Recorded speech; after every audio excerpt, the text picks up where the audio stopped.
Hi, this is Rochester Attorney. We caught up with Donna Smith. You might know Donna from as one of the people in Michael Moore's movie SiCKO. Donna, remind us about the film SiCKO.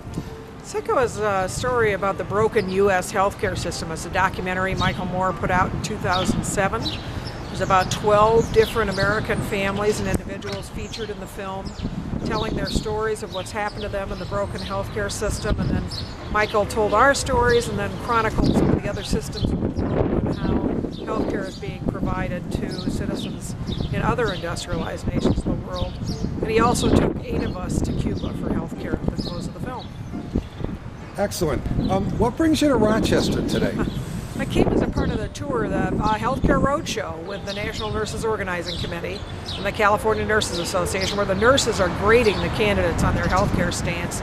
The nurses support single-payer healthcare reform, as I do, and I've now been in 35 states in the District of Columbia speaking about healthcare.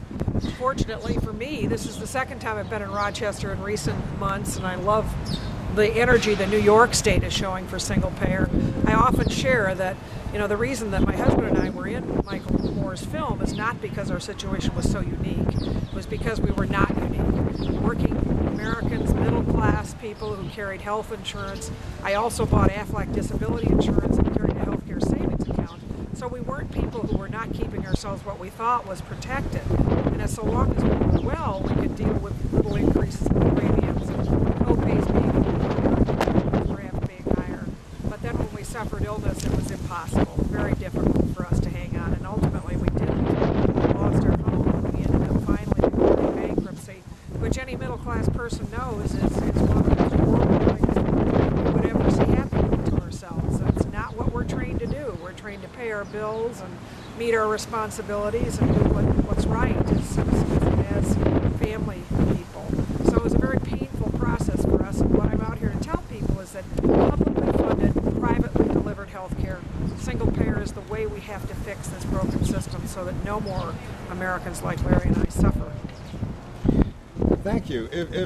What lessons of your experience would you tell our readers, our viewers? I'd tell your viewers to don't think it can't happen to you.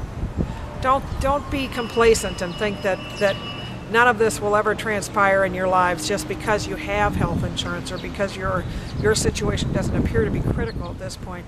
I thought that way too, and I thought that I was covered and all would be well. And within a very short amount of time, the healthcare savings account can be wiped out in a matter of months. Disability coverage is underwritten just like health insurance coverage is, so that if you're likely to have a certain disability or illness, you're not going to be covered for that disability or illness. So it's a very difficult thing for people to internalize that it could be them if their situation right now is okay. Trust me, that call could come tonight, that chest pain, that cancer diagnosis tomorrow, that mammogram that's not quite right. You need to be working and thinking about this right now, and we can fix it. Well, thank you very much. Look forward to seeing you at the next event, and I appreciate it. Thanks so much, and let's get Eric Massall elected from this district. He's a good guy, and he supports real, true healthcare reform. Let's get him going.